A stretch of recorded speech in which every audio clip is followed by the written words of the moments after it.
Students, आज हम एनामोलर secondary growth part 3 के बारे में पढ़ेंगे। यहाँ पर अभी हमने फर्स्ट और सेकंड पार्ट में इससे पहले कैम्बियम के अनयूजुअल पोजीशन के बारे में पढ़ा। अब हम पढ़ेंगे abnormal functioning of cambium, cambium के अबनॉर्मल कार्यशैली के बारे में। इस प्रकार की एनामोलर सेकेंडरी ग्रोथ में ऐसी कैम्बियम रिंग देखने को मिलती है जहाँ पर कैम्बियम की स्थिति तो एकदम सामान्य होती है, लेकिन उसकी जो फंक्शन होता है वो बिल्कुल असामान्य हो जाता है। इस प्रकार की सेकेंडरी ग्रोथ लाइनास के स्टेम्स में पाई जाती है। यहाँ पर विचित्र आकृति का फॉर्मेशन सेकेंडरी स्ट्रक्चर्स में हो जाता है। सबसे पहले हम यहाँ देख रहे हैं development of fissured xylem, xylem का वितरण, यानी अलग प्रकार का जाइलम। यहाँ जैसा कि आप डायग्राम में भी आप देख रहे हो जिसमें खांचे बनी हुई हैं, अलग प्रकार का फिशर्ड्स जैसे उंगलियां जैसे दिखाई दे रही है, जाइलम का फॉर्मेशन हो जाता है। एरिस्टोलोकिया की जो स्पीसीज होती है, इसी प्रकार से अंगूर के अंदर विटिस में जो इसी प्रकार की कैम्बियम रिंग का फॉर्मेशन होता है।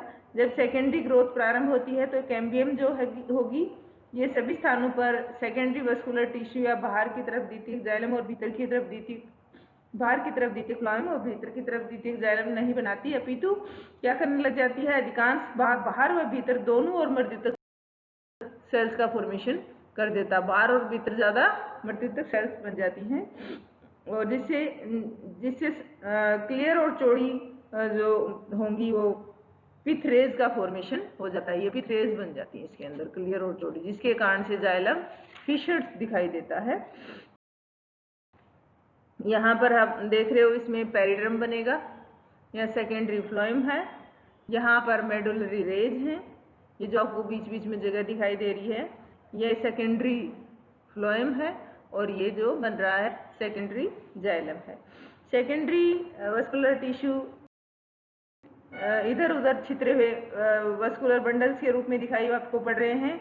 इस प्रकार से कहा जा सकता है कि एरिस्टोलोकिया और विटिस में तने की कैम्बियम वलय में अनेक इंट्राफेसिकुलर कैम्बियम ही सेकेंडरी वस्कुलर टिश्यूज यानी भीतर की तरफ द्वितीयक जाइलम और बाहर द्वितीयक फ्लोएम बनाता है, जिससे फ्लोएम के अनेक जो उभरी हुई फ्लूइड्स जैसी आकृतियां तने की स्ट्रक्चर में दिखाई देती हैं। फ्लोएम की फ्लूइड जैसी स्ट्रक्चर आप देख सकते हो, ये इसमें दिखाई दे रही हैं। जबकि इंटरफेसिकुलर कैम्बियम अंदर और बाहर दोनों तरफ किसका फॉर्मेशन करेगी, पेरेन्काइमेटस सेल्स का फॉर्मेशन करेंगी और ये पेरेन्काइमेटस सेल्स किसको फॉर्म कर देती हैं, मज्जा रेशमियों का फॉर्मेशन, पिथ रेज का फॉर्मेशन कर देता है। ये इसकी मुख्य रूप से इसकी यानी एबनॉर्मलिटी है, इसकी एबनॉर्मल बिहेवियर की वजह से ये सब हो रहा है।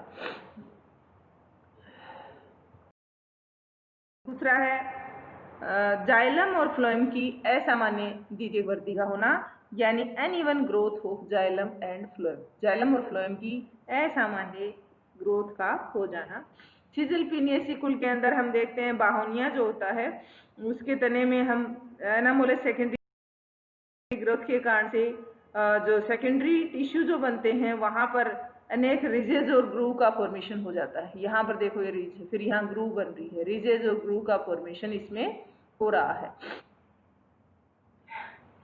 यह अवस्था जो कि कैम्बियम रिंग की असामान्य कार्यशैली है, इसकी सक्रियता में चेंज के कारण से होता है। कुछ स्थानों पर कैम्बियम बहुत अधिक सक्रिय हो जाएगा तो वहां पर वस्कुलर टिश्यू का फॉर्मेशन ज्यादा कर देगा और बहुत अधिक मात्रा में कर देगा, जबकि शेष स्थानों पर क्या करेगा, कम मात्रा में एक्टिव होगा। कहीं तो ज्यादा एक्टिव हो गई है और कहीं पर कम हो गई है, जिससे कम वस्कुलर टिश्यू बनते हैं। इस प्रकार से जो वस्कुलर सिलेंडर की जो आकृति होती है वो अनियमित उभारों व खांचों की में विभेदित दिखाई देती है। अब यहाँ आप देख रहे हो यहाँ पर कैम्बियम का जो है वो एक्टिव कम रही है, जिसके कारण से यहाँ पर खांच रह गई। यहाँ पर कैम्बियम ज्यादा एक्टिव होने के कारण से सेकेंडरी टिश्यू का फॉर्मेशन यहाँ ज्यादा हो गया, जिसके कारण से उभार व खांच के रूप में ये असामान्य द्वितीयक वृद्धि के रूप में दिखाई देता है।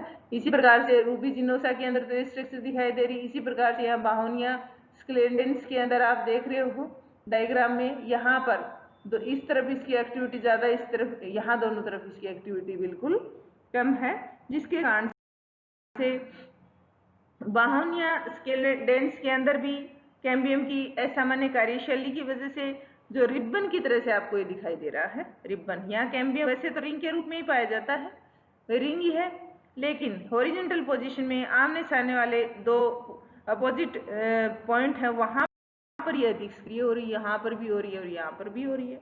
लेकिन जबकि अन्य स्थानों पर ये निष्क्रिय अवस्था में, तो इस साइड में इसका डायमीटर नहीं बढ़ रहा है, अर्थात किसी भी प्रकार के सेकेंडरी टिश्यू का निर्माण नहीं कर रही है, जिससे दो स्थानों पर द्वितीयक वृद्धि होती है। तो परिपक्व जो स्टेम होगा उसमें एक चपटी पट्टी आपको खाली दिखाई दे रही है। तो ये आप किसकी वजह से हो रहा है? कैम्बियम की असामान्य फंक्शन की। नाउ नेक्स्ट है development of phloem ways in xylem. Xylem के अंदर फ्लोएम वेज का फॉर्मेशन हो गया। ये जाइलम दिख रहा है आपको, फ्लोएम वेज बन रहा है, फ्लोएम वेज बन रहा है। तो जाइलम और फ्लोएम, जाइलम में फ्लोएम खांचों का फॉर्मेशन हो जाना। बिग्नोनिया स्टेम का ये आप टीएसिस का आप देख सकते हो, ये आउटलाइन डायग्राम है इसका, ये सेलुलर डायग्राम है। यहाँ पर प्राथमिक संरचना सामान्य होती है, जबकि द्वितीयक वृद्धि जैसे ही प्रारंभ होगी तो इसमें वेस्कुलर कैम्बियम की अबनॉर्मल एक्टिविटी के कारण से यहाँ पर एक दूसरे के सम्मुख चार स्थानों पर, जो यहाँ है या इसके सामने ये है, इसके सामने ये है, तो यहाँ चार स्थानों पर क्या हो जाएगा? द्वितीयक फ्लोएम ऊतक अधिक मात्रा में बनेगा। अधिक मात्रा में बनेगा तो कहाँ आ जाएगा? वो जाइलम के अंदर आ जाएगा।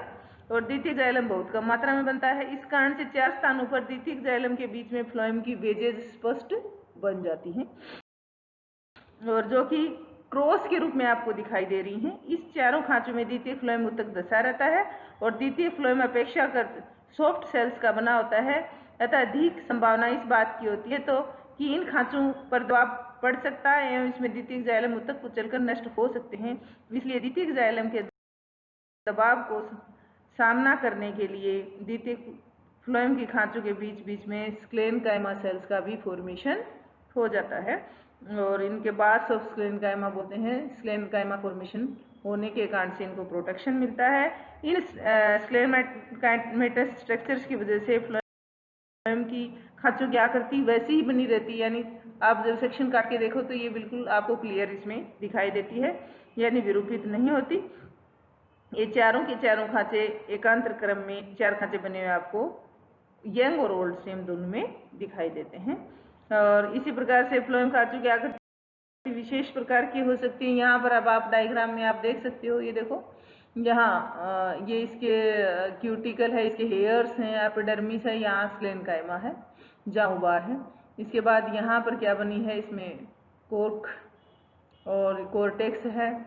उसके बाद यहाँ पेरिसाइकिल दिखाई दे रहा है, सेकेंडरी फ्लोएम बन रहा है, और सेकेंडरी फ्लोएम की ये खांच जो है यहाँ इसमें आपको जाइलम के अंदर दिखाई दे रही है, जिसको हम फ्लोएम वेज बोल रहे हैं। ये प्रोसेनकाइमा होता है जो प्रोटेक्शन प्रोवाइड कर रहा है, और सेकेंडरी जाइलम है, यहाँ पित्त है और पित्त के अंदर है।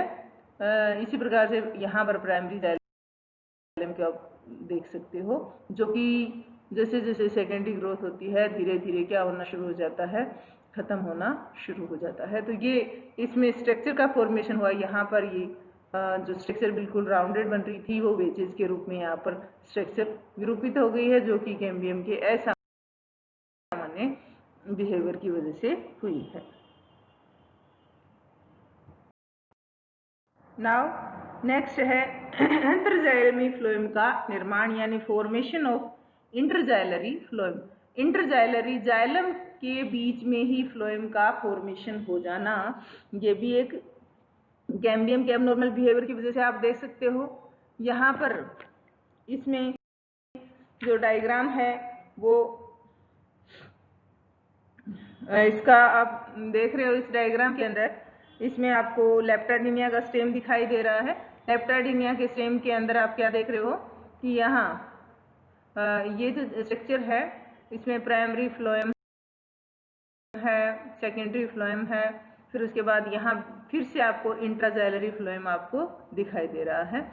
यहाँ पर इंटरजाइलरी फ्लोएम आपको दिखाई दे रहा है, इंट्रा और इंटरजाइलरी फ्लोएम। तो इस प्रकार की फ्लोएम टिश्यू का निर्माण सामान्य स्थिति वाली नॉर्मल कैम्बियम की अबनॉर्मल एक्टिविटी के कारण से हुआ है। सामान्य कैम्बियम बाहर की तरफ द्वितीयक फ्लोएम बनाती है, परंतु कभी कभी भीतर की ओर द्वितीयक जाइलम के बीच में फ्लोएम सेल्स का फॉर्मेशन कर देती है, ये रहा है ना। द्वितीयक जाइलम से घिरे हुए इस द्वितीयक फ्लोएम ऊतक को हम क्या बोल देते हैं? इंटरजाइलरी फ्लोएम।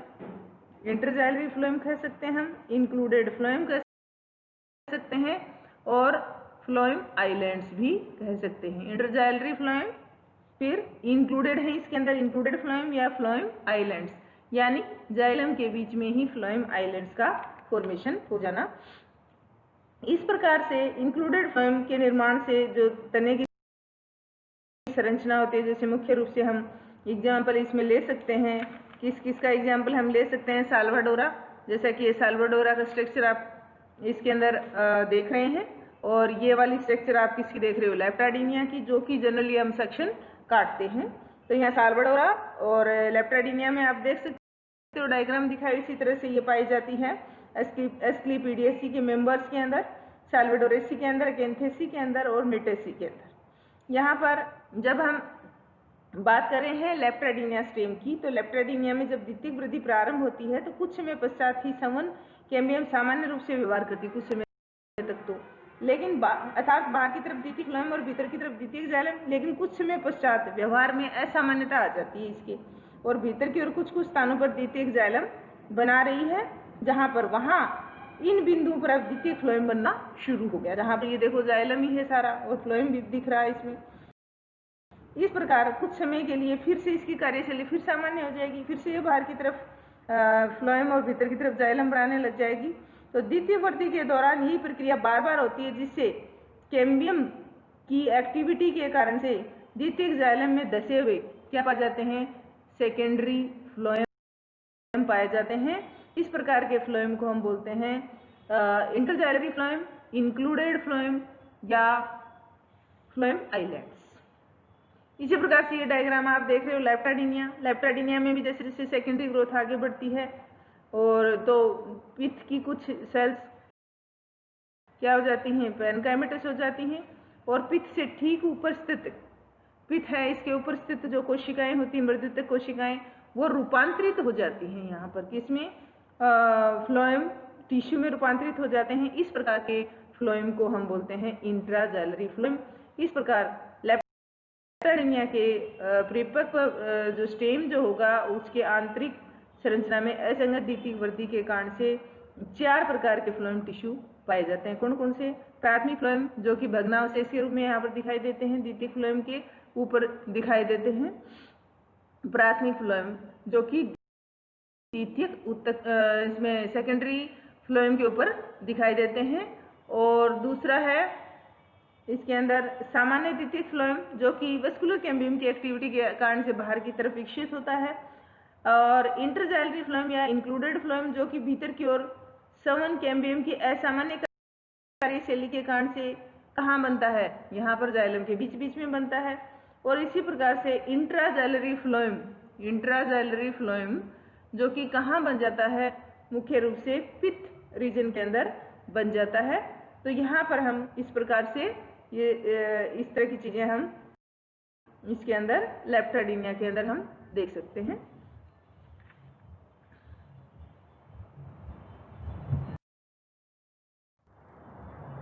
Thank you.